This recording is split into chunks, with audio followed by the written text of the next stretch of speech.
And today's the last day, folks. It was great to see the presentations last week and to see how they were similar in terms of explaining the process of the research, understanding people, and how these design ideas are being developed. And it was interesting to see some different storytelling techniques and chronological and other orders to this.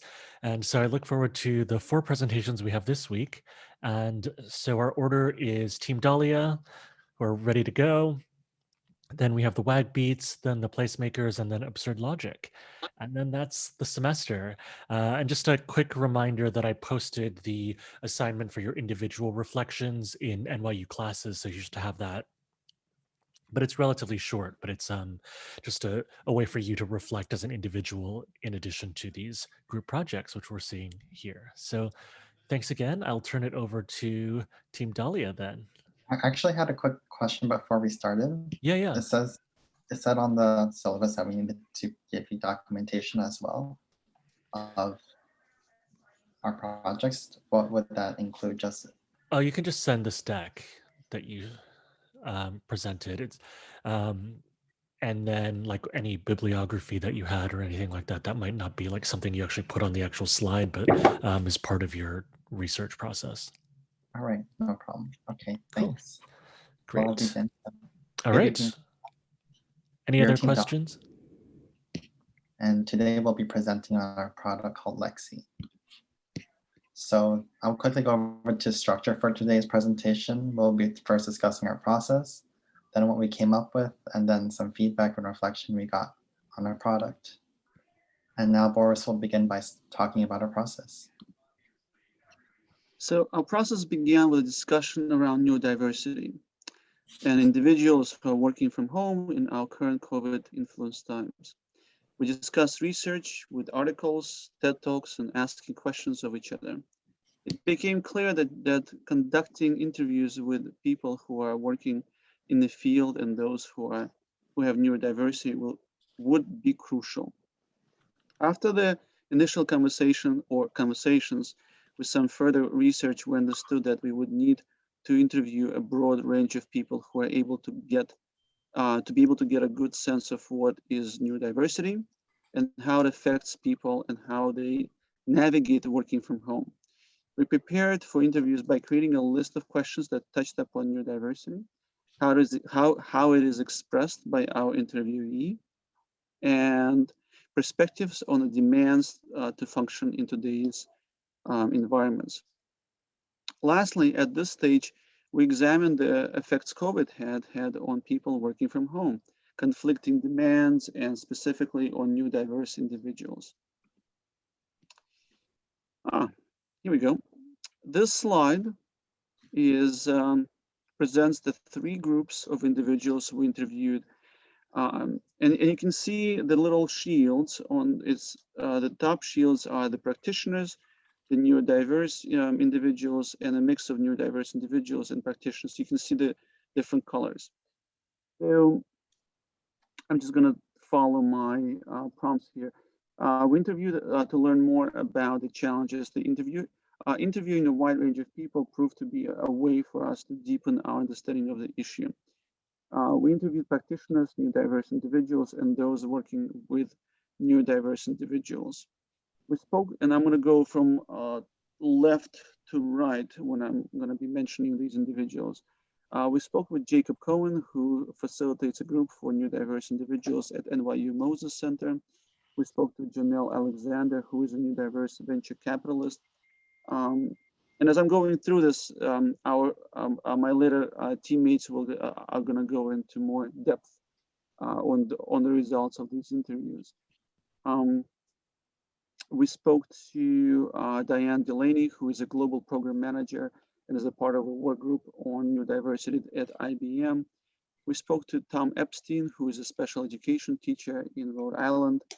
He shared some insights that were quite helpful. We spoke to Joseph Riddle, who is the director of neurodiversity in the workplace, which is a very interesting organization, and you'll see how that ties into the program. Jacqueline Moore Hill, who is a neurodiverse designer, also Natalia Likowski, who is a part of this new diversity group at IBM. And one of my teammates really made an effort to connect with IBM. It was really phenomenal. Lorna Chung and Simeon McAleer, who are both at New Diversity Group at IBM as well. And lastly, Gabriel Smith, who is a grad student at NYU.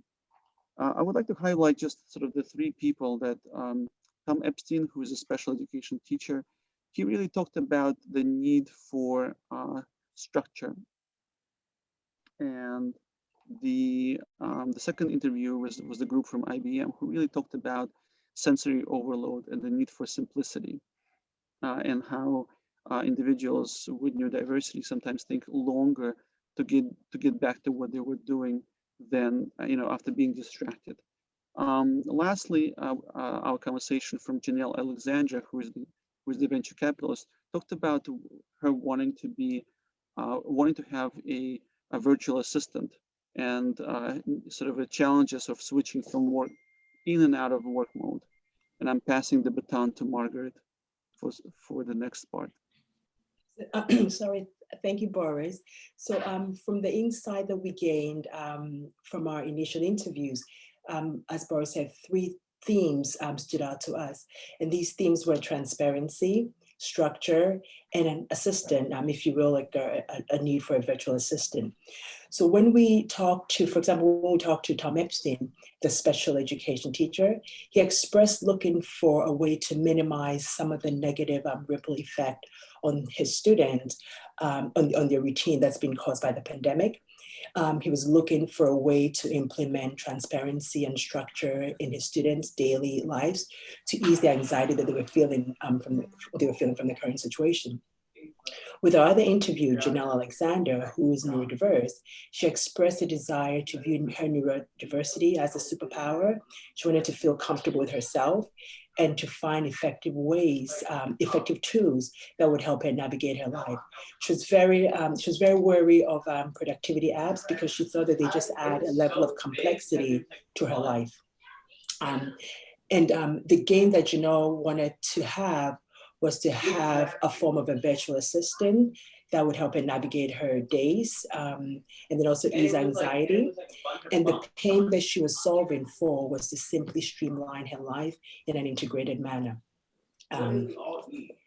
So with these insights from our discovery, we used that to formulate our challenge statement and our design challenge. So I'm going to go over some of our key takeaways from our discovery stage.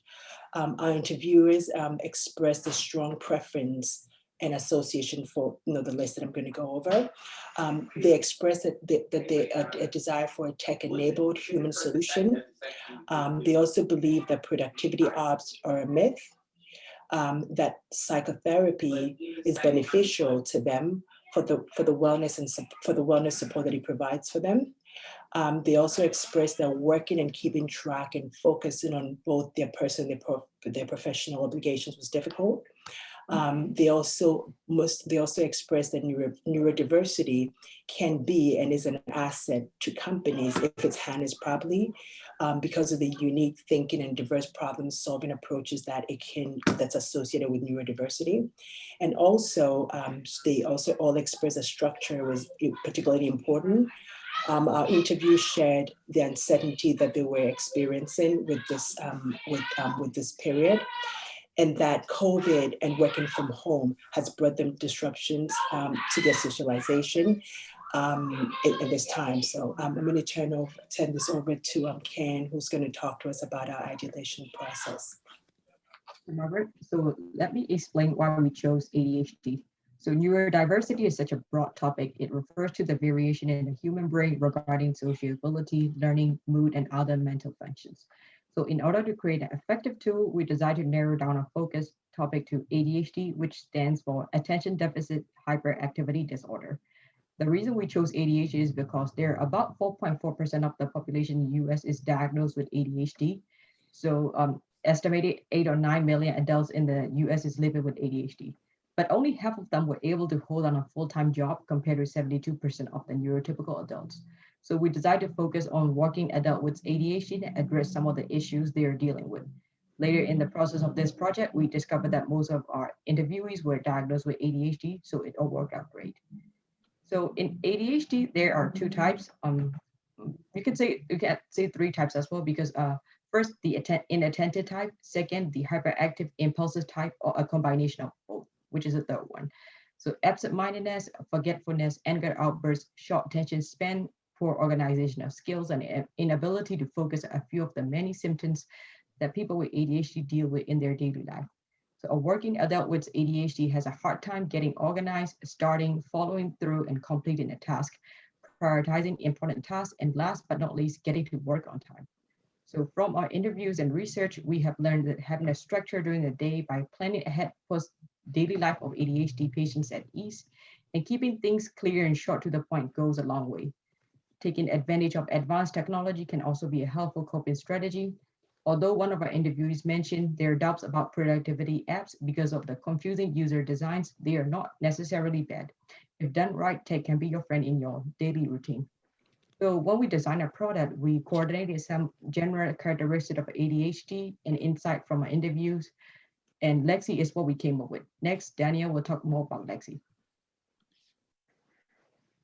So after all this ideation, what we came up with was Lexi.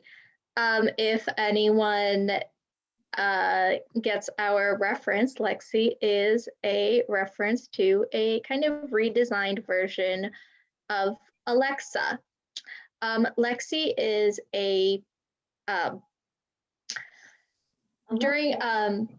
during our first big product brainstorm, which we'll go over, one of the things we came up was the value of personal assistance. One of our interviewees, as previously mentioned, was she had one to clear all the brain clutter and help her remember and function the way she wanted to.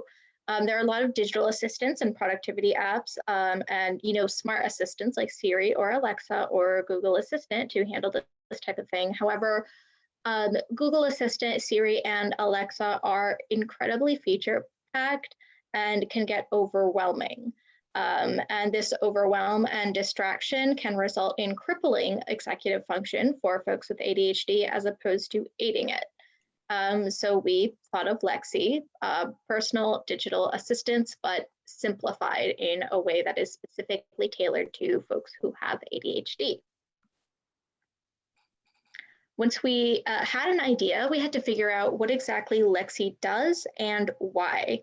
To help with this stage of ideation, it was important that we get together and try and recreate the feel of a traditional brainstorm as much as possible, which was a roadblock for us at the time, as we're all in different time zones and different locations.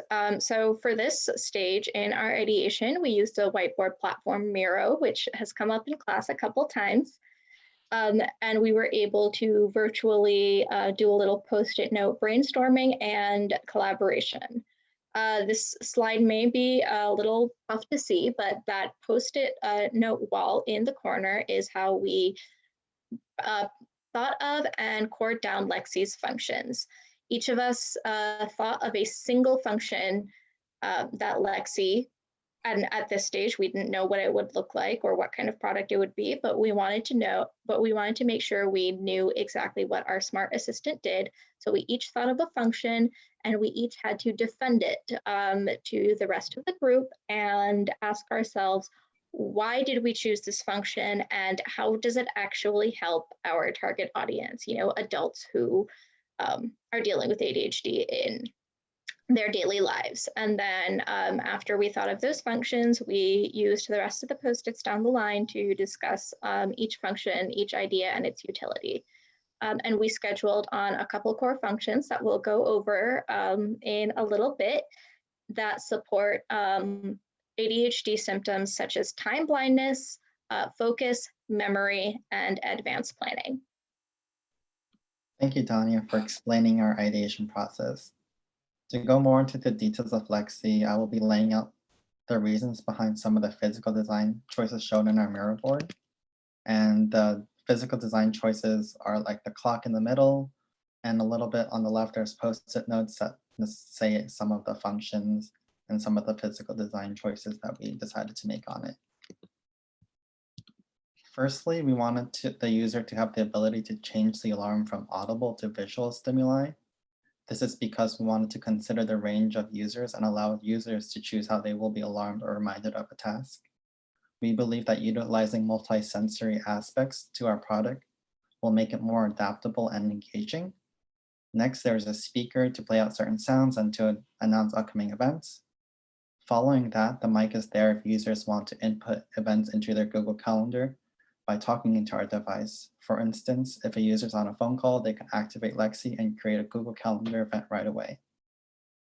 Next, we wanted to integrate wireless charging on our product because we want to simplify how Lexi charges, especially considering that our target audience is working adults with ADHD.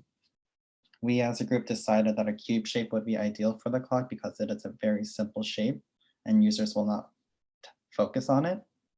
Fitting into the adaptability, we wanted users to have the option to switch from analog to digital mode on the clock. We thought about this because it allows for users to not be focused on the numbers / times in the digital mode, and for users to, again, choose their own preferences. Lastly, we wanted a button on the clock so that users can easily turn off the smart options on their clock. We thought of this because we thought it'd be beneficial because we believe that Lexi could be kind of overwhelming or overbearing to a user, especially with the constant reminders. And shown here is more of a rendered detailed drawing of our final product. And this was done in Illustrator. And as you can see, it's very close to what we kind of built out in the Murboard, but it's just more, if you actually wanted to go out and build the product, it would kind of look similar to this. And we also imagined it in different colors. As we said, like adaptability was very important for us. But however, it was kind of impossible to get all the functions that we wanted on to this physical clock. So we wanted to accompany that with an app, and we kind of touched back on it in this original Murboard where it connects to a simple app with very limited functions. And because of this, we were able to kind of do the wireframing on this, and I will bring us to that right now. So this is what, you guys can see this, right?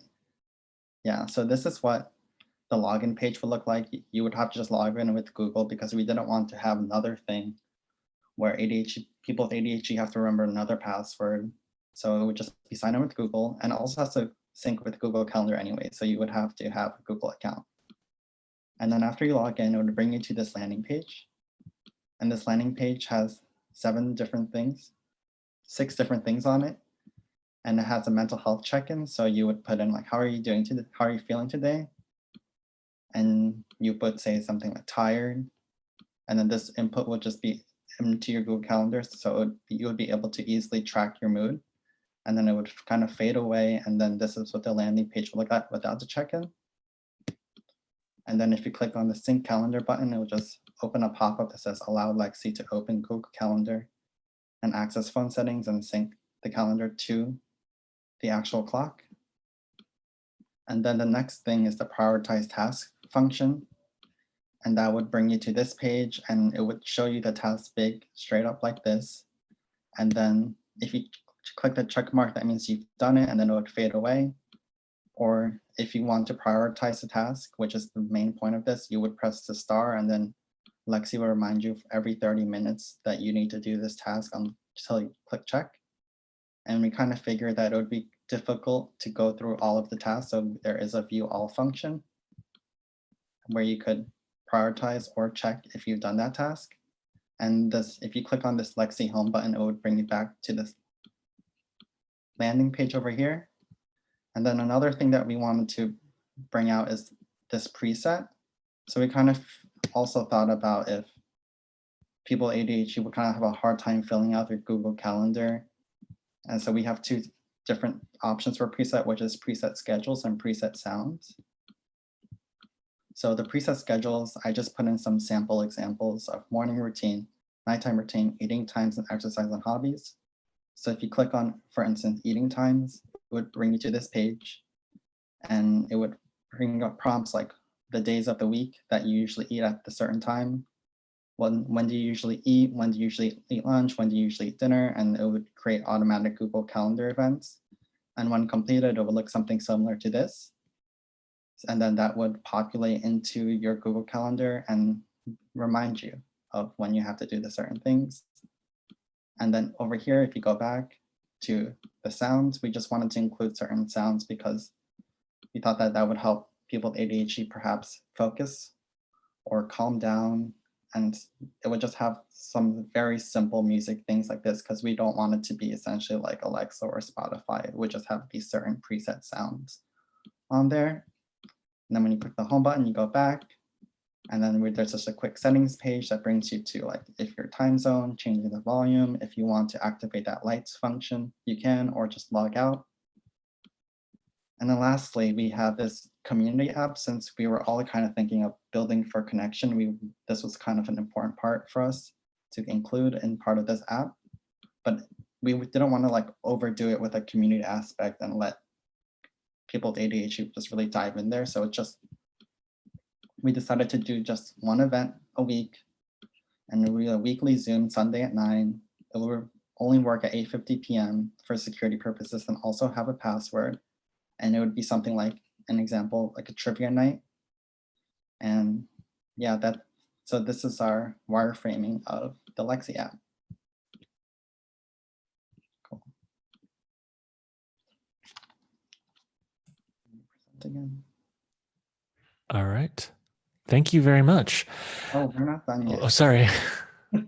So we wanted to highlight 3 key functions that Lexi will assist with. The first being that it acts as a time manager. It syncs to Google Calendar to remind you of upcoming appointments and simplify daily schedules. Secondly, since our target audience are adults with ADHD, we wanted to incorporate a focus aspect to our tool, and this works largely with our prioritization feature on the app. Lastly, as mentioned in our interviews, tech-enabled human solutions and therapy are key. So we thought integrating community into our app and doing a mental health check-in would be a great way to humanize the app and to make it better than what's currently out there. Now Danya will further explain some user experiences when using Lexi. Because there are multiple types of ADHD and ADHD presents itself differently in everyone, especially and something understudied actually is ADHD as it presents in women. We wanted to make sure Lexi wasn't working for just one type of person with ADHD or one type of adult with one type of lifestyle.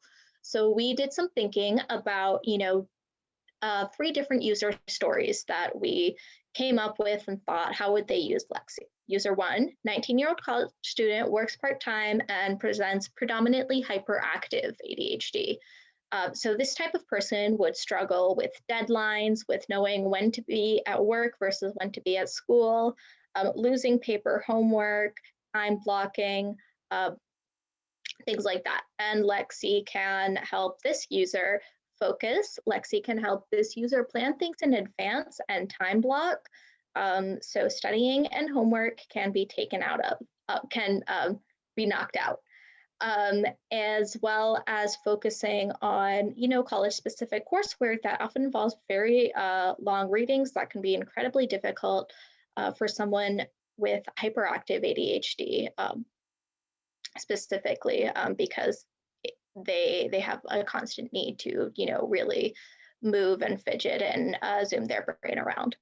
User 2 is a 29-year-old CEO who presents predominantly inattentive, and in women, actually, ADHD tends to present inattentive or combined as opposed to hyperactive, but this isn't, a blanket statement. She's a startup CEO, so her life is very, very busy and and she has to be very, very on the ball all the time. We also operated under the assumption that we're in COVID times and everyone is working remotely when they are working. So Lexi would help her manage her time. Lexi would help her task switch, as inattentive ADHD folks often have trouble moving from one task to another and starting things out. So Lexi would help her, effectively run her company and manage her team. Our third user, we wanted to draw attention to the fact that, ADHD isn't something you necessarily grow out of as a child, and it's not only something that happens in young people. Even, as you grow, your ADHD grows with you. So our third user is a 54-year-old male who is an artist. He has to balance family time and work time, and his ADHD presents combined.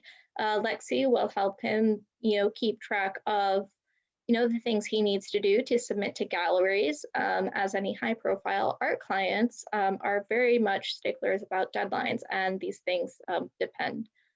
This is what his income is dependent on.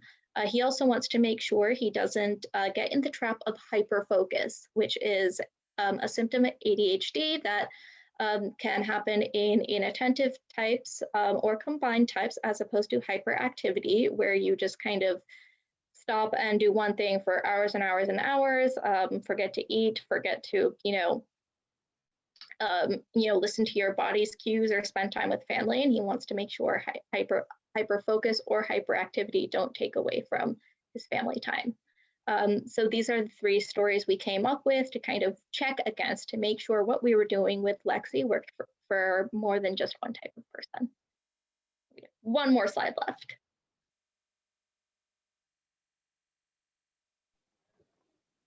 Okay, so our final step was to come up with a final product, and was to go back with a final product and receive some feedback from our initial interviewees. So we showed our product to Lexi, to Janelle Alexander and Jacqueline Moore, and we shared our product also on a social media group for women with ADHD, but we're waiting for approval from moderator to share the post. So in the meantime, we're just going to talk about what we received from Janelle and Jacqueline. So we got great feedback from Janelle and Jacqueline, and we divided their response in terms of key design features of Lexi. The two users explained their challenge managing their daily activity and switching between one app to another, and now even more challenging, of course, with the current circumstances with COVID-19. They were very pleased that Lexi solves the problem by the ability to fit your daily routine and task into simple individual assistant-like product. They found also that in Lexi, having the functionality of syncing all your tasks on job lists, community group, and the digital world, as you say, on a separate device than your phone was something that they called liberating as well. Another aspect was basically the user, another aspect that was of an interest area was the incorporating daily prompts to focus on being present. That was something, and that was an aspect that they found also useful. As Janelle expressed it in her own words, I often don't focus inward until I have therapy. Our Lexi aims to keep you present, of course. So, and finally, in our reflection, we have come up with some following conclusions. First of all, design thinking is a process that you can apply to any part of your life. The process of defining, emphasizing, ideating, and prototyping is the process of solving a problem, but through structured thinking. Having a group to think through a problem gives you perspective on your own way of thinking about a problem, and then also serves as a self-check exercise as well. Working on a real problem, another aspect is that faces a true individual, is something that is very empowering for the person who's working on the problem and for the person who's receiving the product. And last but not least, you learn about a problem through the process, of course, of conducting interview, reading, and the team discussion. So that was our process. And on behalf of my team and I would like to thank you for listening and showing interest in our product, of course. And we are ready to take any questions. Thank you. Awesome. Wonderful. This is great. It was amazing to see how much work went into this and how you showed that work and the meta process. I think it was really helpful. And so that was great to see. I think if you had more time to develop this, maybe you could have actually introduced us to those three personas earlier. And then instead of showing us like all of the screens for the app, you could show us how like those three people might use Lexi in context. But I think all of the pieces are there. This is more about just like refinement if you had more time. And then just this general design principle that you had around hiding complexity. So in the the box itself. It was very simple, and then you could hide the complexity in the app. I think there was also this design principle that I noticed of universality too. It looks like a box, and it's not like a stigmatizing thing, or it doesn't look like adaptive tech. It just looks like a clock. So I thought that was great. I'm mindful of Thank you. time, so I didn't mean to sort of cut it too short, but if your classmates have other comments, please do type in the chat. But yeah, I thought it was wonderful. And the other point I wanted to make was how you narrowed down, because I know it took a while to get there in terms of like which kinds of, even getting to the ADHD and then the narrowing in on the different kinds. So I thought that was great work. And then you explained your design choices really well there. So it's come to my attention that someone from the final group tonight has a family obligation. Would anybody object if Absurd Logic went next and then the other groups just went in the order after that? Is that okay with folks? Okay. All right. Let me turn it over to Absurd Logic and let me know who needs the screen share. Rachel. All right. All set. So as we're doing that, we wanted to say thank you for letting us do Hanukkah and stuff like that. So that is the family obligation. And so, all right. With that said, my name is Dan and our team is Absurd Logic, and we're introducing the Military Personnel Connection Resource. Our team is myself, obviously, as a military expert. Rachel was our design expert. Morgan was our research coordinator. Matthew was our business planning and medical liaison. And Michaela was our ideation process manager. So our project was, the background on this is that I was in the military for 13 years, and I'm currently, my wife is in the military, and my dad was in the military, and I have a military-connected mental health disability. So I believe that the military has a inherent connection issue where they take apart, the connections that make us resilient. And so whether you're active duty or as a dependent, they have some answers for those things right now with Military OneSource and Fleet and Family, but there are some issues with those, and we're going to talk about those a little bit later. So our problem statement is that we're speaking to a population of military personnel, and later on we'll be talking to veterans, hopefully as well. But for now, people in the military are constantly moving around. Sorry. People in the military are constantly moving around and have a unique employment stressor problem. So what do we do in the military causes trauma and stress and things like that. And there's no opportunity for a lasting personal connection. And the military, as a result, they suffer from isolation, loneliness, and a lack of consistent support. So what we wanted to do is create a digital space that would allow military personnel to have personal and professional support, and that so how do I? So and that would can you still hear me? Yes. Okay. So that would where was I? All right. So the digital space would allow for personal and professional support, and it would allow groups to be based off of their military occupation, as well as opportunities for in-person and virtual connections to happen. So basically, smaller groups that allow us to, based off of what we do, to be able to create those connections, whether it's in-person, virtual, on a ship, on land, doesn't matter, overseas, you're leaving, you're coming, doesn't matter, you can still stay in touch with those people. So the people that we interviewed were current and retired military, as well as those that have left the military, mental health professionals, especially mental health professionals that have deal specifically with the military, subject matter experts, scholars, and technical specialists. So the next thing that we did is we created a prototype. This is our end product. So this is the Military Personnel Connection Resource prototype. And what it does is it has two areas of major focus, community and connections. That's it. And this is how we're going to support the problem statement, solving the problem statement that we had before. So how we got there is going to be spoken to you by Morgan. Hey, so here we have a little graphic about our process, and I'm going to talk a little bit about each of these stages, and then throughout the presentation, we'll get a little more detailed for each one. So on the next slide, Military Personnel Connection Resources is, of course, not where we initially started.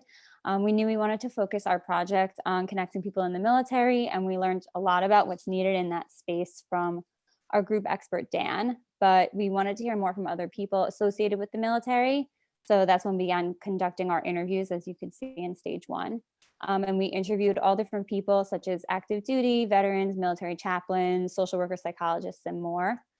We also sent out some surveys to groups of people with some basic questions similar to our structured interviews for those who didn't have enough time to sit down and have a formal interview with us.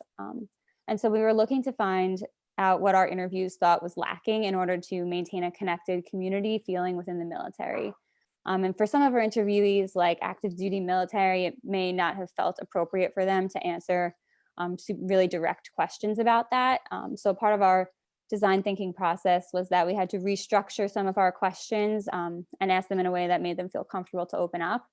So some examples of questions we asked were, what do you enjoy about being in the military? Do you feel a strong sense of community in the military? And how does the military foster or hold back creating community and close friendships and mentoring relationships?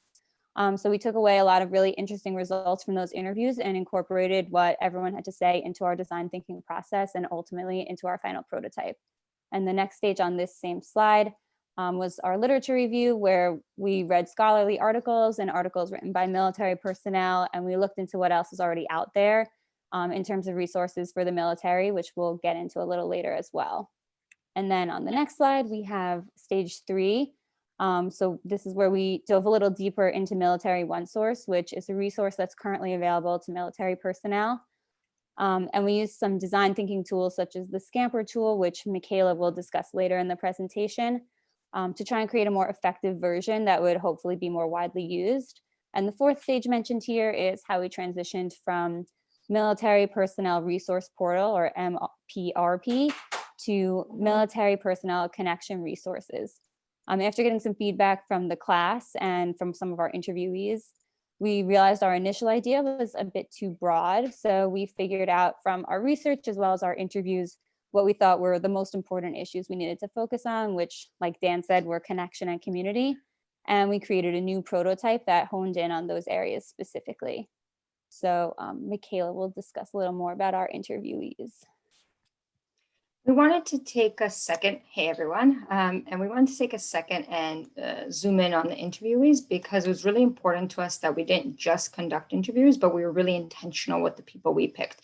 So we made sure to get a diversity of ages, backgrounds, race, gender, occupation, active duty versus retired. So we had an understanding of the full scope as we were going through and brainstorming. And actually the experts are really what ended up leading us to our sources. They led us to Military OneSource, which Dan will talk about, and they led us to learning about specific minutiae detail that we would have never heard of before, such as the fact that chaplains are provided for all military personnel. Should they ask for them, they don't have to report to chain of command, and that support that they receive from a chaplain is confidential. And that really influenced our decision when making the prototype. And a lot of the themes that came up in the interviews, we were able to synthesize, and Rachel will talk a little bit more about that.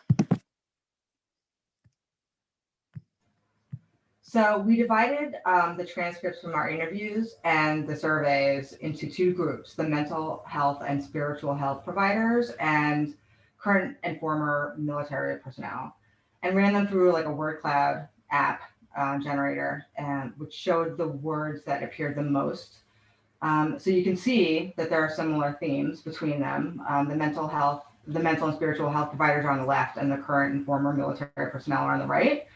And so you can see that just the words that they said, PTSD, stigma, depression, anxiety, they came up in both sort of sets of interviews and surveys. So I'm going to send this over to Morgan. So we performed a literature review and we began our research process by searching for articles and scholarly sources that had a combination of key terms such as military, community, mentorship, mental health, depression, suicide, and more. What we found was that there is a stigma towards mental health care in the military community, and military personnel worry that seeking help is a sign of weakness or makes others view you as unfit to serve, meaning that if they think that you can't handle your emotions and your thoughts on your own, how can you handle the stressful situations that military personnel are put in on a daily basis? And there were also studies done that showed military personnel lacked trust in mental health care providers, and therefore only a small amount of people utilize that resource as well.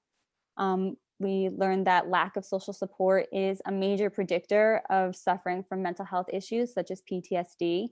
So the other side of that, if you have a good support system, the negative impacts of traumatic events in the short term as well as in the long term have been shown to be decreased. And our research also gave us insight into how challenging it is to reintegrate into civilian life and the toll that that takes on military personnel. They struggle with the feeling that their families and friends can't understand what they've gone through, and they don't know who they can turn to in order to have someone to relate to and someone to talk to who understands them. All these factors very sadly and unfortunately contribute to the increasing rate of suicide in the military. And this is obviously a huge problem that needs to be addressed. So our team thought from our research to address that, military mentorship can be an excellent tool to help combat negative mental health outcomes and even increase positive outcomes, such as increasing confidence and resiliency in the military and helping people learn how to become strong and competent leaders in the future. So then I'll throw it off to Matt, who talks about our initial plan. Yeah, so thank you, Morgan. So once we did our research and we did our interviews, we clearly latched on to this being an important topic. We came out really hot out of the gate, trying to save the world and change the military. And we looked at things like what trainings are available for military personnel, professional trainings to help them advance in their careers, legal services that might be available, connections to traditional healthcare or mental health care services, financial resources, counseling, and we really wanted to make some broad changes. And that's what got us to our initial design of what we call the Military Personnel Resource Portal. But we after the ideation process, the brainstorming process, and just talking internally, we realized that it may be a bridge too far, and we may want to refocus our efforts. And we'll see and also compare it to what else is on the market and how we can potentially use that as a path forward. So I'll turn it over to Dan to take a look at that. Dan, you're on mute. Sorry. Thanks, Matt. So there was already something that existed that was kind of similar in that it did everything. It doesn't do connections. It doesn't, and it does everything. And because it does, it's just this dump of everything that's there and no actual interpersonal relationship connection type of material there. That's why we decided to redesign it, because nobody used it.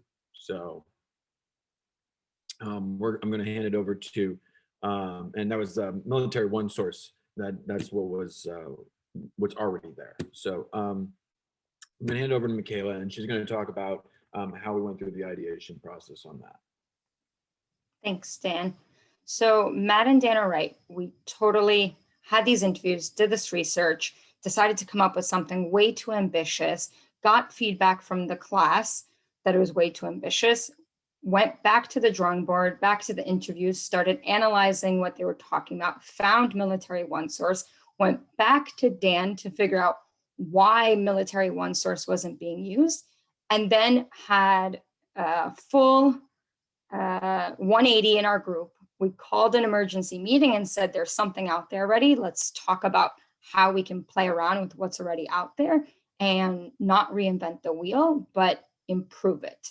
So we found a process that actually helped us through guided facilitation and questions to do exactly that, to take an existing product and improve on it from small pieces to larger pieces, and letting us decide how we wanted to narrow our focus.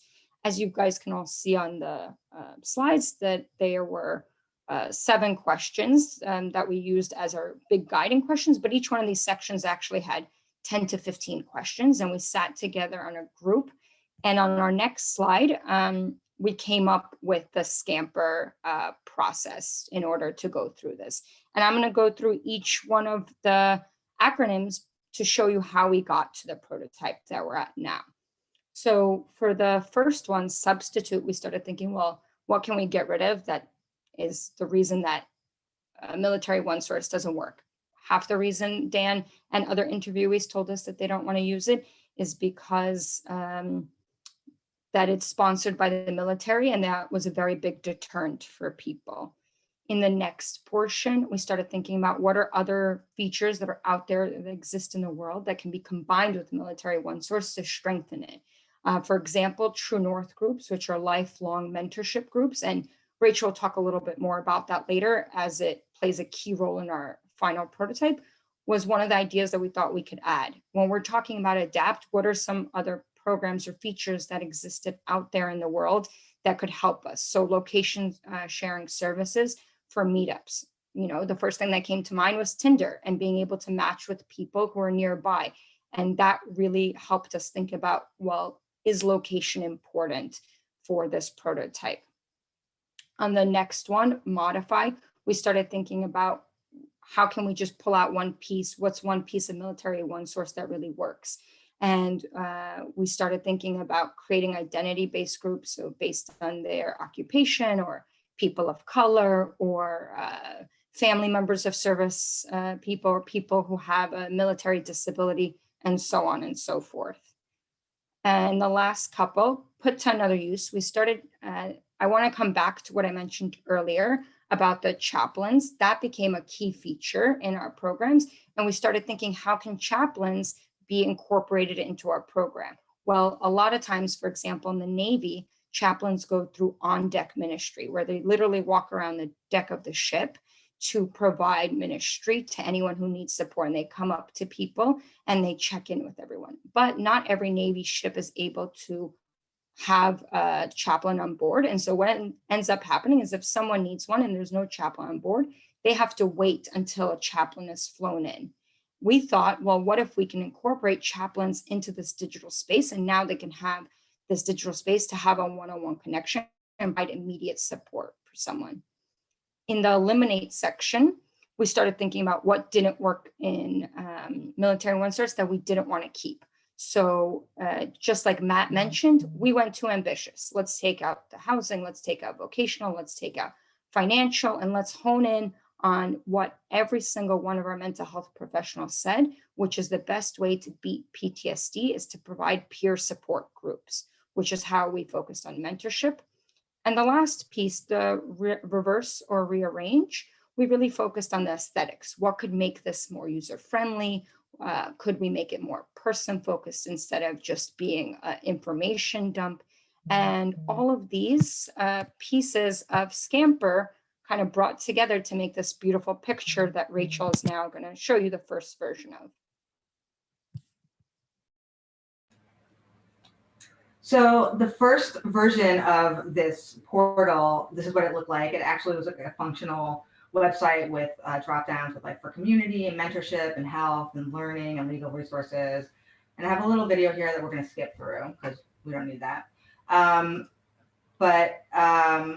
We then sort of came up with this new streamlined product that focuses on creating community and starts with what we call the lifelong community groups, or the LLCGs, because the military love that kind of thing, which are groups military personnel are assigned to when they enter the service. No matter where people wind up, they stay in touch. And this is based on the True North model. And you can, this is like a little video of what sort of like poking around this website. You can find a mentor, you can be a mentor, you can find your groups.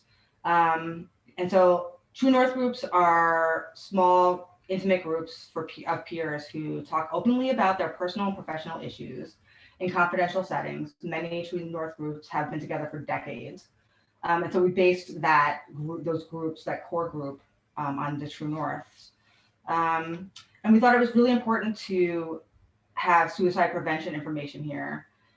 You can also join other groups like Women of Color or 12-step groups and find mentors or volunteer to be a mentor. So this is what our prototype of the website would look like. And it's also phone friendly.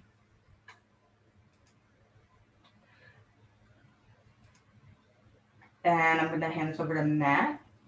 Yeah, thank you. So just to sort of wrap things up, we wanted to share this prototype with people in our lives, both family members and and personal connections, and then also circle back to some the people we actually interviewed, but also other friends and family that have connections to the military, and we wanted to get their feedback to make sure that we're on the right track.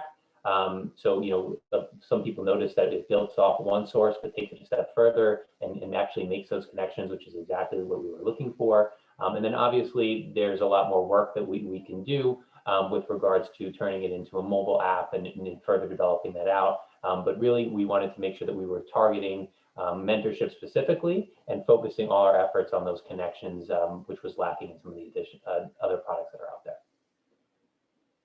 So our next steps are to connect with the actual military and get it into their life and into their world. So Dan has a connection into the New York Harbor VA and is going to work to connect our product into that community. And then even more importantly, where we think we have an even better opportunity for connection is where I work, which is NYU Langone. There's an NYU Langone Military Family Health Center that specifically focuses on healthcare and mental health for the military community. And we spoke with their outreach coordinator. He's a veteran as well, and his job is specifically to go out into the military community in the Metro New York area and other people who fly in and introduce this product to the military community as another resource that's available. They said that they would be interested in sponsoring this product if it was further built out, and we would look to them for funding for expansion. If we get to that point. So Military Mental Health Clinic at NYU Langone would be a critical partner, and they based on what we've spoke to them about so far, they're interested in working with us. And then finally, just as far as reflections on our group are concerned, clearly a new approach to group work with design thinking, something that's new to all of us on the team, and why we took this class, but an innovative approach to problem solving. Through the design thinking process and following it by the book, we learned that we were very ambitious at first, like we talked about earlier, and then decided that through our emergency meeting on a Sunday morning that we needed to be more focused and work on something that's a lot more achievable. Certainly as a marathon and not a sprint, when going through the design thinking process, we learned a lot. We thought about how feasible would this be in the real world with time constraints and budget constraints, and I think that would be one of our only concerns with design thinking. But through the project, we got to know each other really well on the team, and we got to take this innovative approach to solving a problem that we felt passionate about out there as we learn more about Dan and the issues facing the military community. Thank you, guys. Happy to take any questions. And I know we're coming up on time and we want to keep things moving, but thanks everyone for listening. Thank you so much. I thought it was really great, your honest assessment. Yeah, we can definitely applaud. Again, a very thorough presentation, and I really appreciated the honest assessment of your pivot as well, and that realization of you were going too broad. But I think that's also part of the process that is unavoidable. It's helpful to map things out, and it was great that you were thinking at that systems level and then kind of going to find that focus of where can you start, right? I think it's not to invalidate all of these other thoughts that you had about this wider system.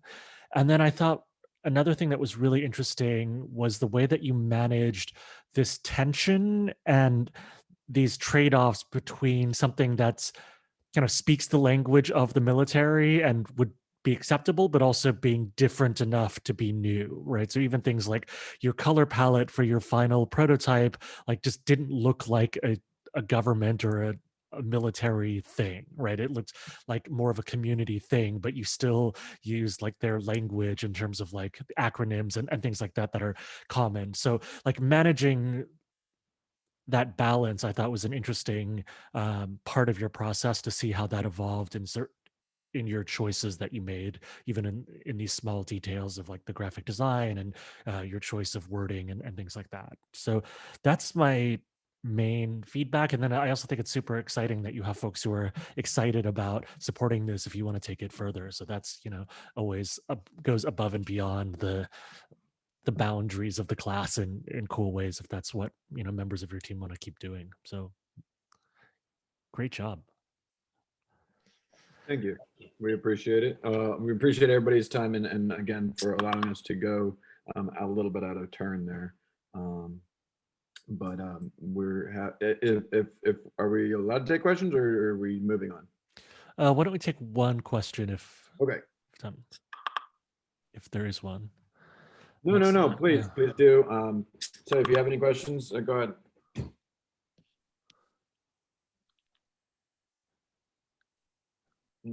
Great, so we nailed it. Perfect. I'm so pleased.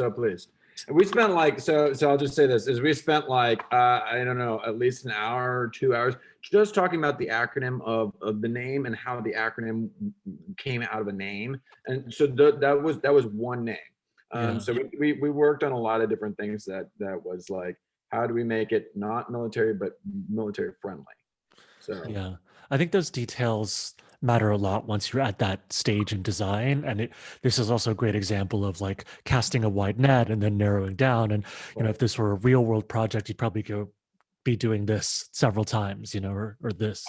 I wanted to remake the military entirely, and then Rachel was like, so maybe not that. I had to talk you down from that one. Yeah. So anyway, thank you guys so much. I'm glad that everybody is so happy with it that you have no questions. I do have a question about Scamper actually. Is that like, where is that from? So Scamper is the process. I guess Michaela should answer it, but it's a Miro thing. Go ahead, Michaela. So I had used Scamper before when I've gone through other design thinking facilitations. And when you just Google like design thinking techniques, there'll be different categories for brainstorming. And I believe in structured brainstorming rather than having people just come to a table and say, let's spit ideas. And that way, with the guided questions, our team was really able to narrow in our focus rather than being so all over the place. So we used guided questions in the presentation that we're going to submit, links to the link where all those guided questions are from. And the Miro.com was where we created the visual. Excellent. Well, thank you. Yeah, I'll have to check out that Scamper more, but I think that could be helpful in future iterations of this class too. So thank you. Wonderful. Jazz hands applause again to Absurd Logic. Let's go back to the presentation schedule then. Let's move on to the WAG beats and then finally with the placemakers taking us home. So, and if you're celebrating Hanukkah with your family now, thank you and happy Hanukkah. All right.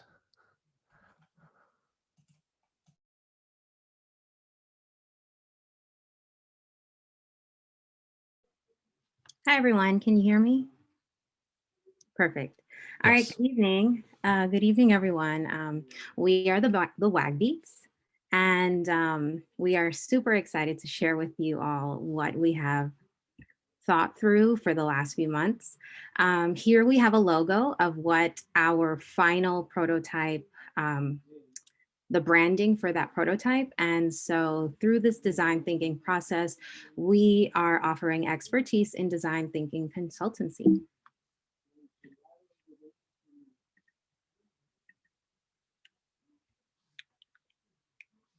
All right. So this was a snapshot of our very first brainstorming jam session where we, just to give you guys a little background on who we are a team that thoroughly enjoys music. So that was a little bit of where our team flag came from, our name.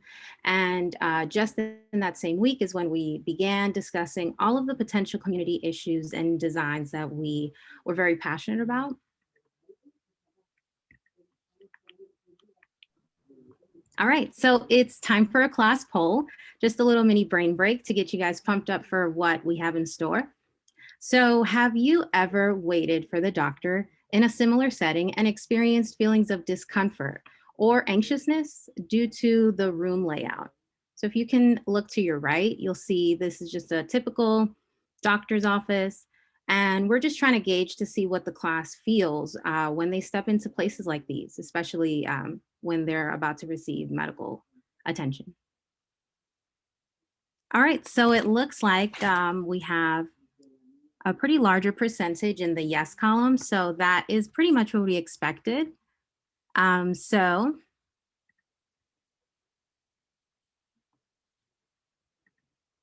right.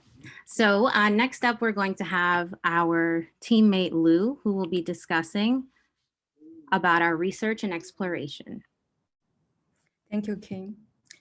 So when we first start our research, we gathered different kinds of literature review and data. Move to the next slide, please. So the first and the most fundamental question is, who do we want to design for? We come up with a list of potential communities and people that we have in mind. We think about human in New York and also think about designing affordable and inviting mental health facilities for low-income population in the city. We also think about the current COVID issue and think about physical space in the world of COVID. How can we design a home that maximizes communal time and living for the final product and gives people a home feeling? And we also think about redesigning a place of gathering for a more welcoming and safer community. So moving to the next slide.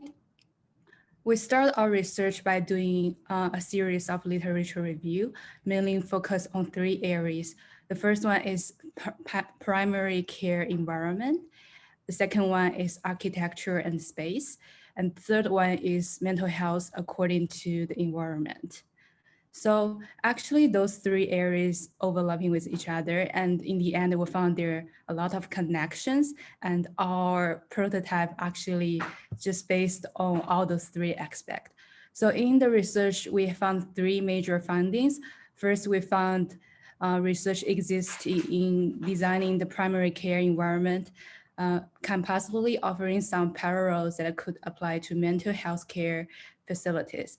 And the second one, we found a lot of the research is centered on understanding what are the patient's needs. And also we think this is a key fact of design thinking, to think about designing for the human who actually use the product. And finally, we found we need to think about from a patient-centered care perspective, and it is important for the hospital design to take into account not only the patient, but whoever use the facilities as well. Moving to the next slide, there are a lot of good points that we wanted to create interviews. So there are several key points that I want to talk about. First is about, most importantly, centered around understanding what are the problems that faced by our interviewees and how can we help and how can we make a patient-centered design. The first thing come into our mind is children's hospital and how can we reduce fare for those little kids who need to visit doctor office. That naturally brings us to thinking about the relationship between space and furniture and just overall environmental feelings that brings to individuals. And we think about increase the physical attractiveness over the quality care and the primary care areas.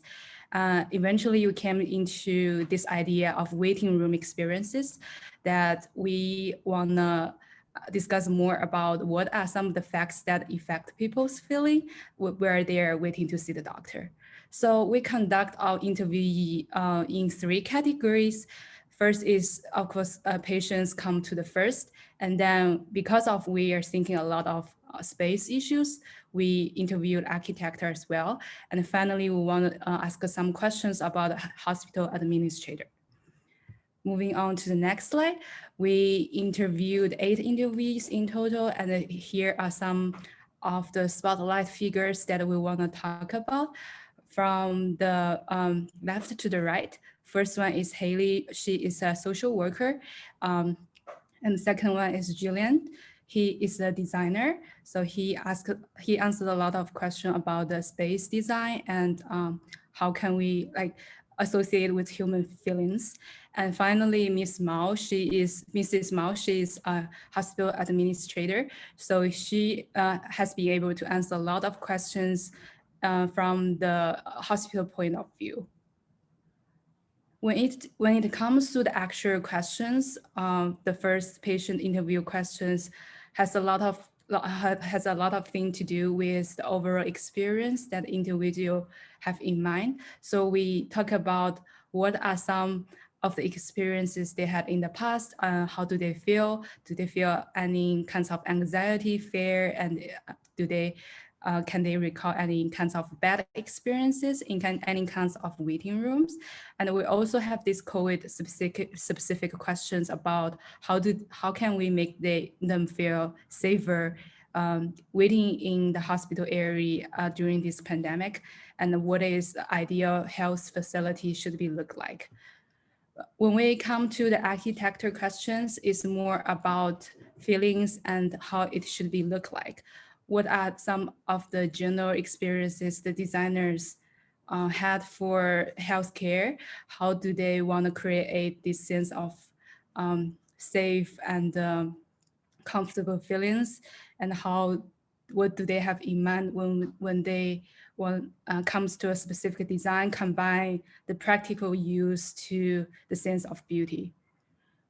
When it comes to the hospital administrative questions, we ask questions that is opposed to what we ask the patient. So we ask what is the average time patients spend in the waiting area, and what does a comfortable waiting area increase the number of visiting patients per day?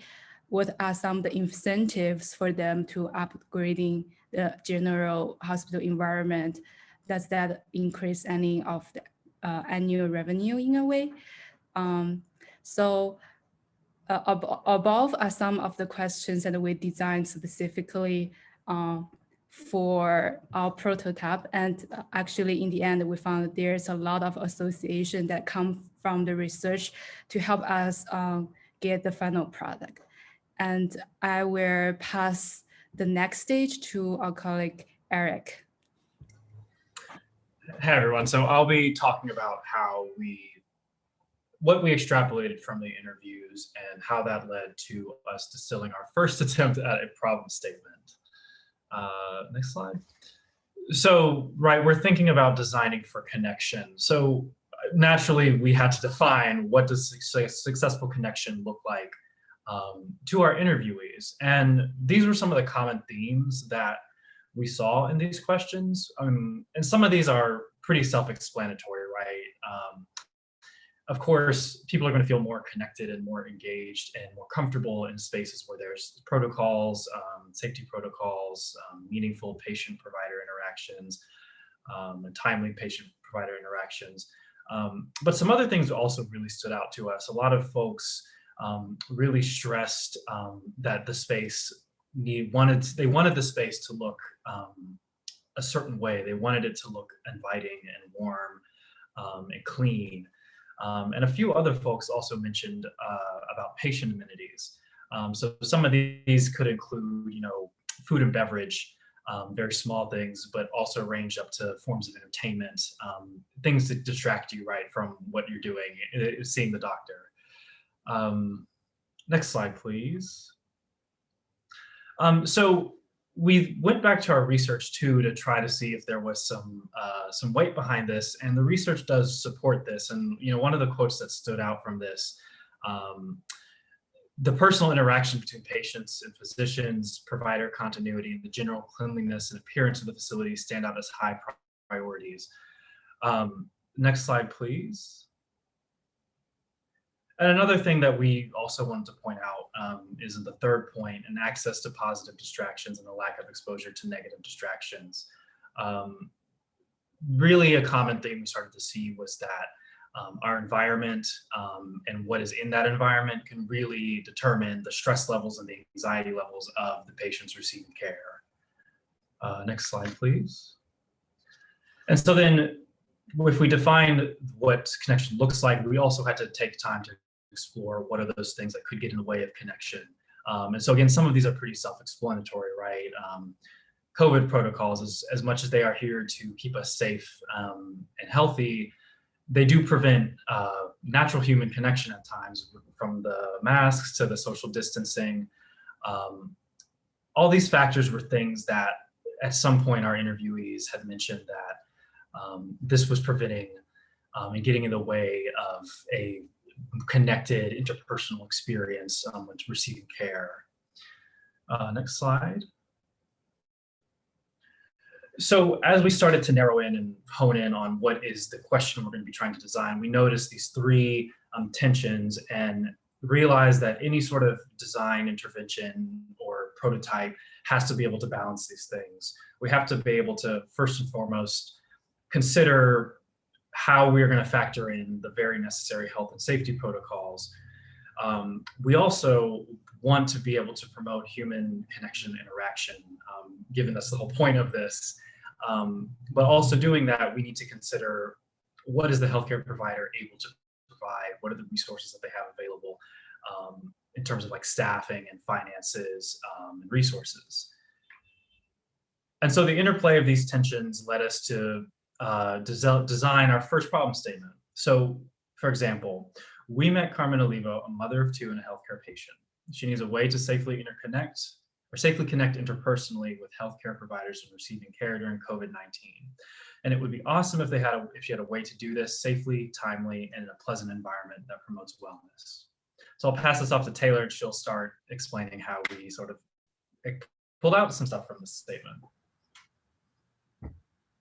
Thank you so much, Eric. When we first started designing, we had many ideas on how to cultivate a better healthcare experience. For example, on the left, you'll see that we really kind of thought about making a toolkit for hospitals that had how-tos on a waiting room experience or how to make patients feel really comfortable and more tranquil, at ease and at peace.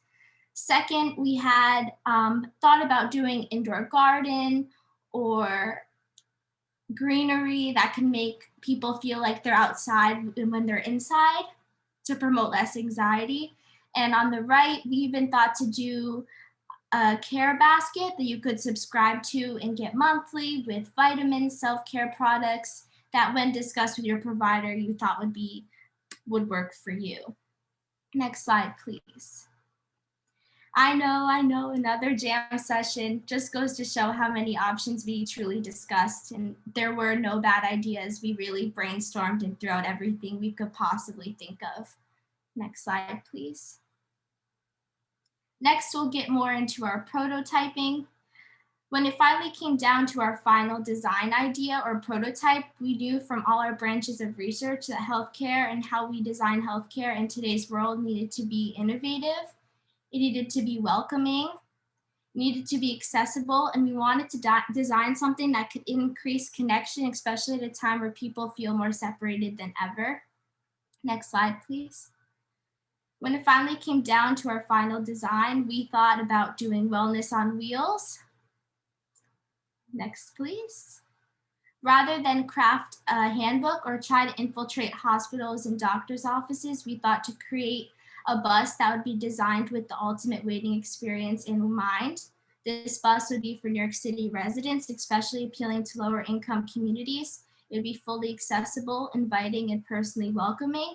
As you can see, there is a network on this mobile care that's healthcare, but it's not super prominent.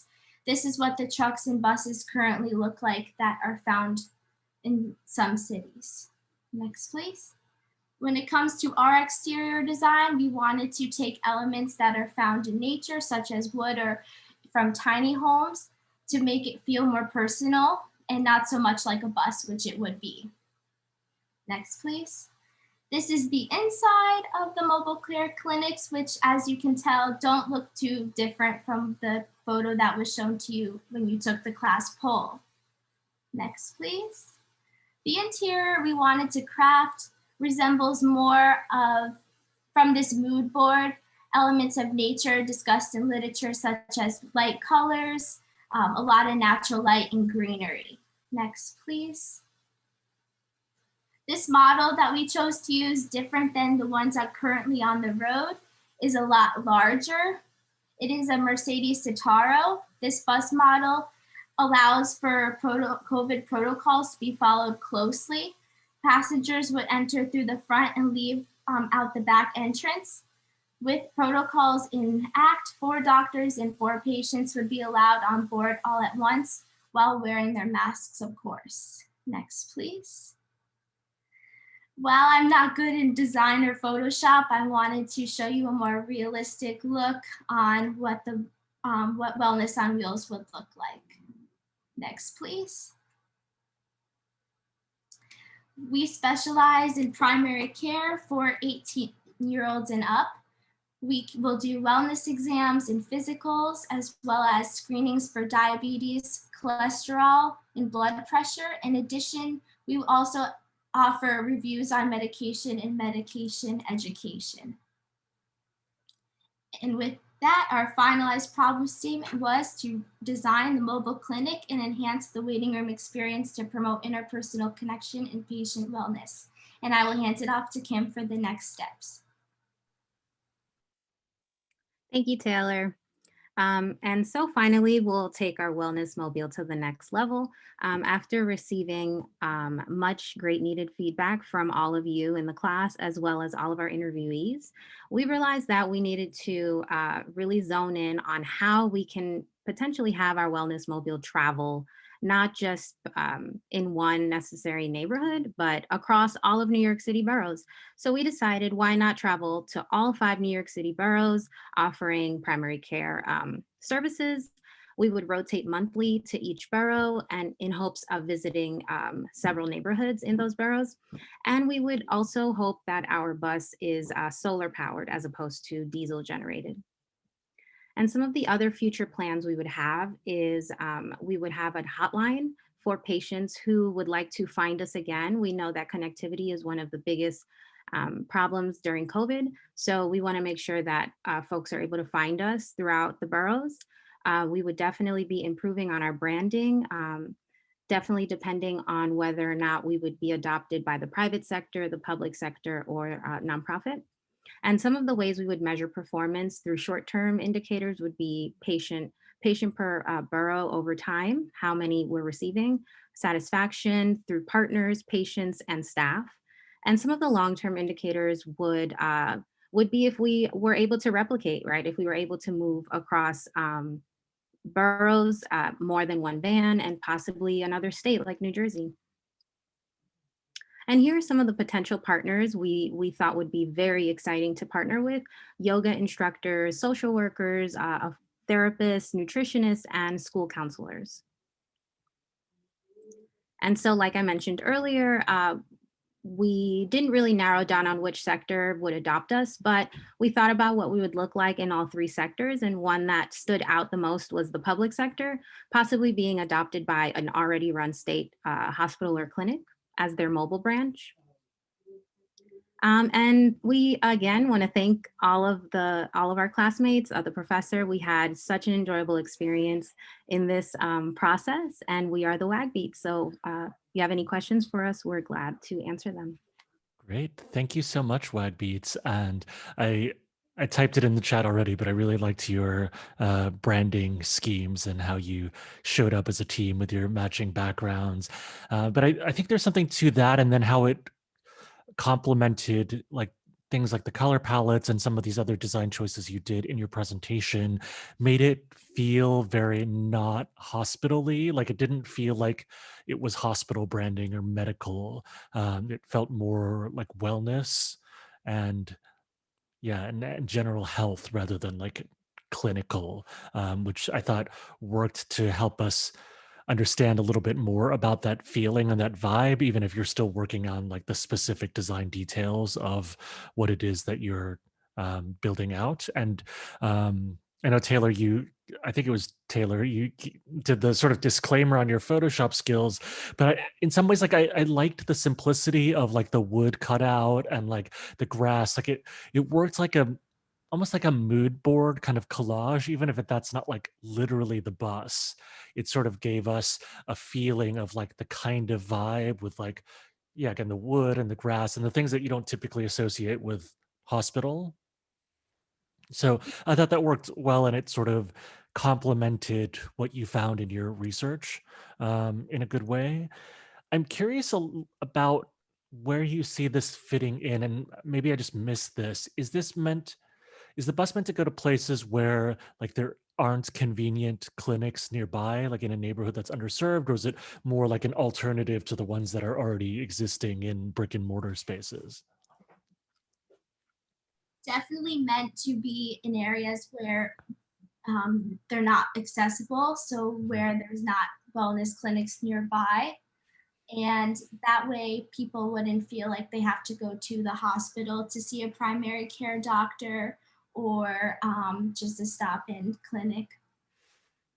Got it. Let's see, I'm just looking at my notes here.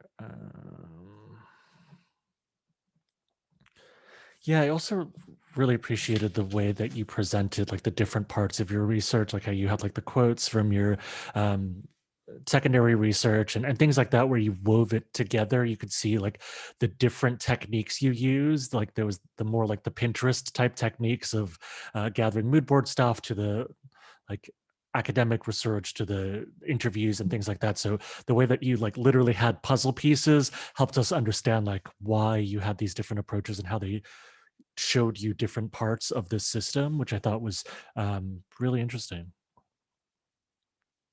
I would be interested to see this come to fruition, especially since I actually had never heard of a mobile healthcare unit, even though through our research they were shown. So it's interesting, like why it wasn't in my face or more in media. Yeah. And I see Natasha's comment in the chat as well. I know that there were some initiatives around like buses for showers for the homeless population. I don't know how they are doing during the COVID situation, but the idea was like not just to provide showers, but that it was a first contact that could then connect the unhoused with other social services, but address like an acute need and provide some hygiene and dignity and all of that. So that could be another related service that you could study in terms of how you might tailor some of the stuff that you're doing. For sure, that's a really, really brilliant. I'll have to read more on that. That's a brilliant thing. Any questions from the class or comments from the class? Not in the chat already? Thank you so much for listening too. And yeah, like Professor said, feel free to ask any questions. Yeah, thank you, everyone. Thank you. Thank you. All right. Last but not least, we have our final team of the evening, the Placemakers. So I'll turn it over. Sarah, you got some screen share. There you go. Yes, awesome. Thank you. Okay, can everybody see that?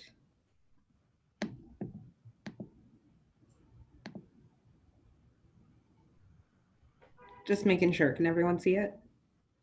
Yes. Okay, perfect. Sakura, I'm going to you. Okay. Thank you, everyone. We are the Placemakers, and our project is titled GarageBand at Guggenheim, and you will see that throughout the presentation. So next, please. So to give some context, who we are, who our networks are, and what we're really passionate about. Next, please, Sarah. So our team is me, Matabo, who unfortunately couldn't make it today, and Sarah. And as you can see, me and Sarah are musicians, but we also have different jobs. Matabo is a spatial and architectural strategist, and we were talking about what we wanted to touch on, and we realized that we really care about community building and art. So we really wanted to build the idea of creative placemaking, which is utilizing art as kind of like a centralized ecosystem within a community. So next, please. So I'm sure we've seen this throughout the entire semester, but this is kind of like the layout that we kind of built off of within context and form, and just empathizing, defining, ideating, prototyping, and testing, and how everything is iterative, and we're gonna go looping around back and forth and jumping around to things based on our ideas. Next, please. Yeah, so I go back on something that Sakura said in terms of just who our networks are. We really wanted to make sure that we could adequately empathize with the end user, and that we were overlaying who we knew with what we were passionate about and the community that we wanted to serve. So this is kind of a collection of all of our interviewees. Ben, you see here, is a professional trombonist. We have visual artists, we have violinist, violist, arts administrators at Carnegie Hall, somebody who's a chief strategy consultant for a media corporation, a UX designer, just for good measure, a cellist, Emerson, who works at the Institute of Contemporary Arts, and Halalo, who is a land portfolio manager. So we really just wanted to combine all of these ideas of when we thought of creativity and we thought of place and how to merge the two, how could we fit all of the arts into that? So we understood here, just in interviewing everyone and getting these different perspectives, that our idea of this was so broad. The arts in general, they encompass music, dance, theater, visual art. So we really had to narrow down these categories and just put these folks into two places that we really could understand. So we had a combination of administrators and artists and musicians. So you see that some of these places are pretty adjacent, and some of these people really overlap. So Un and Hannah are both artists and administrators, so they're kind of in the middle, while Kyle and Emerson are artists themselves, but they're more on the administrative side, while Simone and Austin are more artists more than they are administrators. And we really wanted to emphasize the concept too, that though some of these people on the administrative side might not necessarily immediately consider themselves artists, we all are artists at at any point in time. We can be creative in anything that we do, and art comes from all of us regardless. So that was one of the underlying themes of all of this, and just trying to merge these two ideas together. So again, we wanted to make sure that we were empathizing with our end user. We had to define our problem, really understand, our interviewees' unique perspectives about these problems, just because they're coming from all different regions. Some folks are in South Africa, Simone was in Scotland, Brett's in Florida, we had people from New York. So, these unique perspectives are coming from different regions, different backgrounds, but we're experiencing a lot of similar experiences throughout COVID. So you'll see that here. We took a few of our quotes between our administrator folks and then our artist folks as well. So there's some real commonalities between these two. So Lungile over in South Africa said, people want to see live performances. That'll never go away. Austin has been on the Hamilton tour prior to COVID, and he said performance art can't be recreated, and that's a good thing. So it's kind of a merging of these two ideas that live performance is really unique. The same thing with Emerson and Hannah. Emerson, who again works at the museum, said, let's think of other ways for community to connect in space. And Hannah, who's a visual artist and often has a visual artist roundtable with other artists, said the accountability falls more heavily on the artist to participate, especially in terms of clarifying who your network really is. And Kyle and Simone had similar thoughts. Kyle, as a UX designer who's thinking more about VR and AR, said that virtual reality allows the audience member to retain a sense of choice and perspective. So as opposed to watching something, directly on a screen, the director is saying, this is the most interesting thing. Virtual reality really gives you back that agency. And Simone said something similar. Because we're not inundated with music everywhere we go in terms of shops or, you know, when we travel, we really get to pick how and when and where and what exactly we're hearing at any given time. So that sense of choice is really back on to the audience member. And so there, again, are some real common themes here. Community partnerships are the most important factor in keeping arts organizations alive. We heard that a lot from all of our administrator friends. You know, and institutions now, especially with COVID, you know, have to alter these fundamental operations in terms of their community just to better serve artists.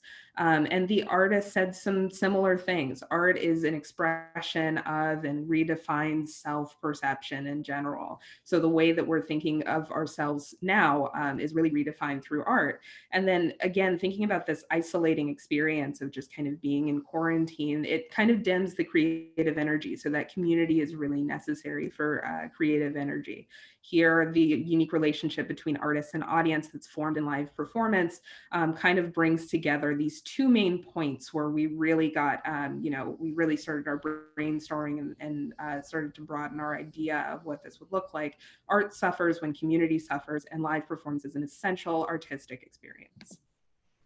So from there, we talked about our problem statement. You know, Sakura Metabo and I just kind of thinking about place and artistry and who we are when we're trying to define ourselves as art administrators or artists in general. We thought, how might we, the three of us as artists or administrators, create a sense of belonging in an in-person and virtual artistic space? So that kind of came down to three major things. It was the opportunity for performance, because as we know, live experiences are unique and you can't recreate them. It came down to artists and community engagement, as we saw from some of our interviews and our literature reviews. You know, a lot of our folks were saying that this community aspect of artistry, this building off and bouncing ideas off of one another, is just essential to you know, creativity. And then Metabo really emphasized that having a gathering space for all of this, you know, to come together was so important, just to kind of be in the same room and be all live together. So Sakura is going to talk a little bit about what that looked like when we started ideating. So I'm sure, but you can go next slide. And this is really to highlight why it's important and what we can really do about it. And as Sarah had already stated, when we first started, the idea was so explosively broad and we were really concerned. We had narrowed it down to musicians, but it was still really broad and we were concerned.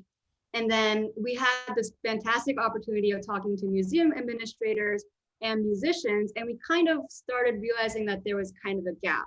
Because at first, like I think I said this in the previous classes, I could only think of like a tiny desk concert, and it's already been done, so what? But then Emerson kind of pointed out the fact that museum is a community space. And also the fact that museums, like their museum that they work at, it's only open 3 days a week for a few hours. And then I had also seen from the literature review that for in some locations, museums utilize their space, such as their parking lot, and offered free Wi-Fi to the public. So combining kind of the idea of museums as a shared community space, and not just a space where you look at fancy old art from the 1800s by a bunch of dudes, it can be utilized to build community, build a sense of belonging, and just really vibe and jam out and have fun as musicians. As you can see in these images here, we were throwing out ideas like American Idol on Zoom, and then, you know, you see like really cool concerts like Ariana Grande and Thundercat playing in front of this really cool screen, but as a consumer or as a musician, you know that there is something intangibly missing by not being there. Sarah, let's go to the prototype. So we kind of wanted to share what we gave to the focus group, and I want to highlight that I'm sure that many musicians and just artists in general watching this will probably be like, well, duh, but we kind of wanted to explain more to the non-musician administrator side, like what musicians are experiencing. So you can go next. So hypothetically speaking, you are an amazing musician like Beyonce. You are playing, or you can be the background musician, dancers, and You know, from homecoming, there is just so much energy from the audience and your fellow artists, and you are just absorbing it and loving life. But then boom, next slide. The pandemic hits and you are playing by yourself with the guitar every single day. Your audience is your cat, who is generally just non-responsive. And these things start getting bored. Wait, Sarah, there's some feedback. Oh, give me 1 second. Let me try and shut that off. Hey, Connor, how are you? You saw my message. So, like, everything close. So, I'm already in front of my piano. Okay, so you're bored and then you text your friend because you want to talk on Zoom, and you know you want to you text your musician friends to jam out, and this is hypothetically what might happen. Sarah, you can play the video now. You should probably start over though. Yeah. Hey, you saw my message. So more like just everything's closing up. So I'm already in front of my piano. If you want to play that song. Oh my god, yeah, that's great. I love it. You want me to? Yeah, that'd be cool. 1, 2, 3.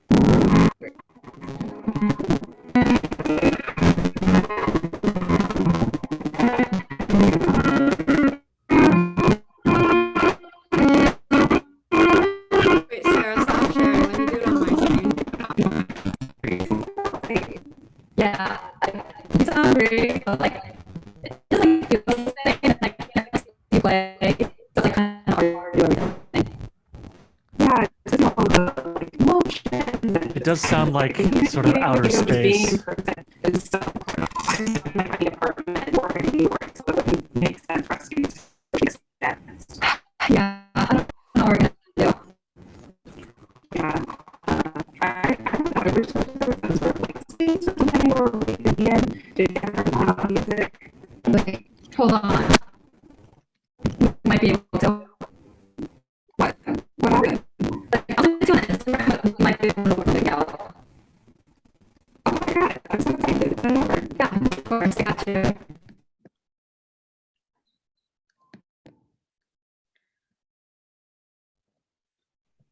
So going off of that video, this is kind of what we found on Instagram.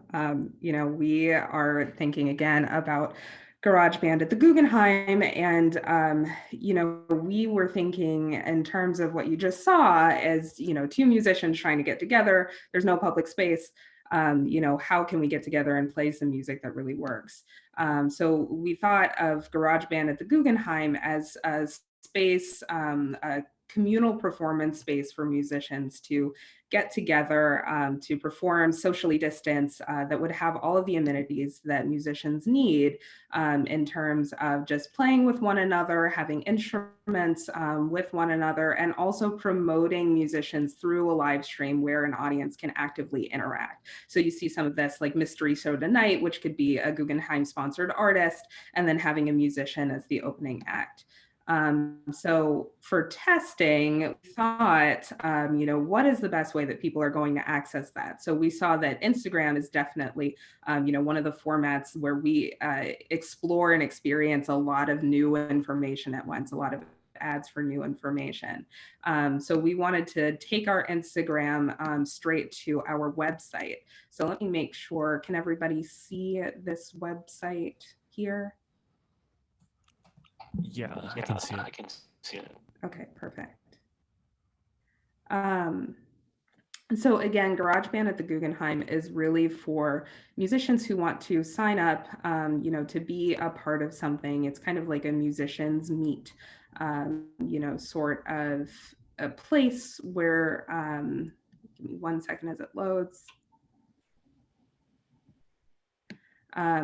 So while it's loading, we were really thinking of museums as this untapped space. We found through our literature review that of earned income, that is income made by the museum aside from ticket sales, the most underutilized was the actual venue space. So this is a space where musicians could come to sign up, for free to fill out the contact sheet, the name of their performance, and then have people go on and view a live stream of the performance. So you see here, you have what day will the group attend, what time is the group attending, kind of who the musicians are, maybe who they're looking for and kind of how they can meet up together, what they're looking to play between psychedelic rock and trap symphony and jazz and Wonderwall by Oasis. You can attach a sample video of musical talents to send over to Dropbox and consent to being recorded on live stream, of course. So we have here the actual, live stream of what it could look like. You see it says welcome to the garage. So it's kind of like a cool space for musicians to really feel welcome and feel able to really tap into that creative energy. So here we used Monday through Thursday because those are the Guggenheim's kind of lower hours. A lot of museums in New York, as you may know, are operating at about 50% capacity right now, and 7 to 9 p.m. because it's after hours and lesser used time, so musicians can really be as loud as they want. So you see here, you can talk to the band basically, so you can send in a message to folks, and then we also have a donation button. So all of the donations for this go directly to supporting GarageBand at the Guggenheim, and then go to professional development fees and services for performing artists as well. So here, just to clarify some of the things that we were talking about earlier, and really thinking about empathy for the end user, the space is socially distanced and outdoors. The Guggenheim has a wonderful outdoor space on the roof and on its campus. There are two. It's free to qualifying artists and musicians. So you can apply for, if you're a low income artist or musician, you can apply for some of this exposure through the Guggenheim as well. It's got state-of-the-art lighting gear, staffed by professionals, and then all of the stuff that you can't carry. So say you're a pianist and you can't carry your piano all the way to the Guggenheim. So we'll have a piano ready for you, an upright bass, a drum kit, all of those different things. So we were just really trying to consider what is the best way that we can make a space for musicians to come together to experience not only this live interaction with audience members, but also this live interaction with each other, and kind of solve the problem of unused space by the museum. So we had some really great feedback from this after showing the prototypes to some of our interviewees. Brett, who is a violist, said, she loves the feedback aspect of it, just having the ability to talk to the audience afterward, which is so integral to being in a live show. And also talking to musicians. Suddenly something new is out in the universe when you try creative ideas. And who worked at Carnegie Hall talked about just kind of the history of her organization, and it is the hall. And that there are a lot of unused opportunities in terms of being able to use that hall for other things and invite the community in. Hannah is talking about the demystification of the creative process and how it might make people feel a little bit that the creative process belongs to them too, just by being able to interact so readily with the musicians. So conclusion, slide please. It's really two dimensions. It's about art and design. So art and community relationships are really integral to everyone's experiences. We think of museums and art, especially in the context of not in the pandemic, as like non-essential, but honestly, it really is. Because like, what are y'all doing during the pandemic when you're home? You're watching Netflix, you're singing, playing guitar, whatever. It's all art related. And then the second point is museums have that untapped community building power. Like I said previously, it's not just about going on your first date and staring at paintings. You could utilize that actual space to rock out, have a good time, and just create more in that space where they're already sharing creation. Also, art illuminates our unique identities through shared experiences. You don't have to speak the same language to be playing music together, and that's a really, really beautiful thing. You don't even have to like the same music, but then you can share a song that you like, and a person that's like, oh, I never listened to this kind of music is like, I really like that song though. And there's like a lot of common ground. And I want to also add that, as you saw in that presentation, doing stuff online does not work sometimes. So just being in this physical space, even 6 feet apart, is important. And then what we really learned about design is defining the problem is community specific and interconnected. Project, this is for everyone's project, I'm sure. You have to take community stakeholders and what they want. And all these issues aren't really siloed, they're all interconnected. So just really taking that into consideration. And then design truly is an iterative process. So this is like a really broad idea, but depending on what city you are, what museums you are working with, the politics are going to be different, and you're going to have to keep redefining the problems and redesigning everything. And that's just a part of the natural process of a good broad idea. And then lastly, empathy and relationships is equally important to hard skills. We couldn't have done this without the relationships that we had, you know. Ben is my best friend's brother, and he was just down to talk about a lot of personal stuff that, I mean, he's really shy that he otherwise wouldn't have if he wasn't talking to me.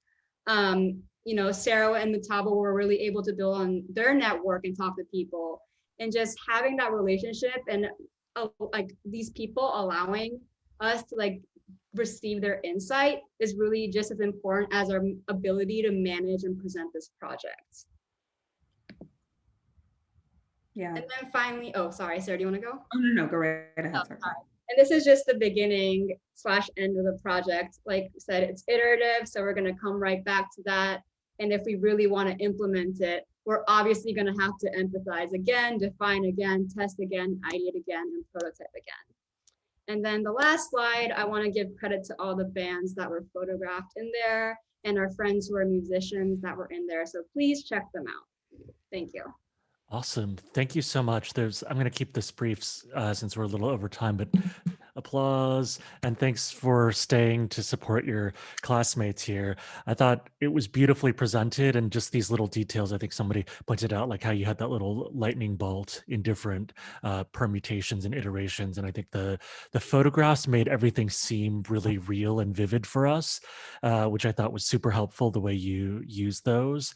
And then I think there's something there about maybe pitching this to like tech companies or even to like the Netflix and the Amazons of the world, because they're doing well during all of this. But if they could sponsor like this, even if the museum essentially has like dead space and they just needed to, staff it and leave it open, like could Instagram sponsored like the actual streaming, or Netflix or the distribution, right, where they get content and then they get a tax write-off for supporting this stuff, and they get some brand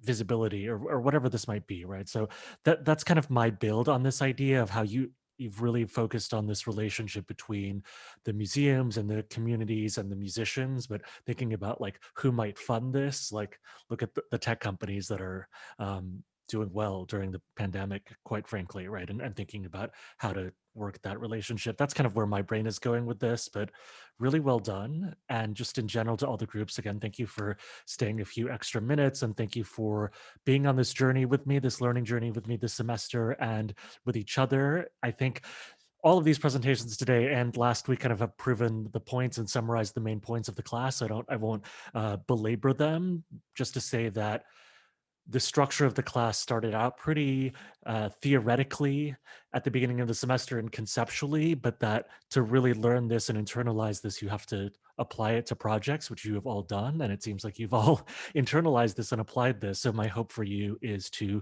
keep on designing stuff.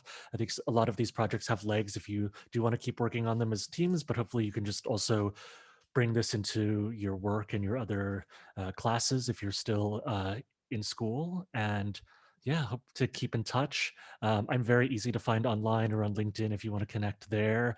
And yeah, I'm teaching this again in the spring if you have classmates who think might benefit from this as well. So thanks again. And I'll keep the Slack open for a while longer.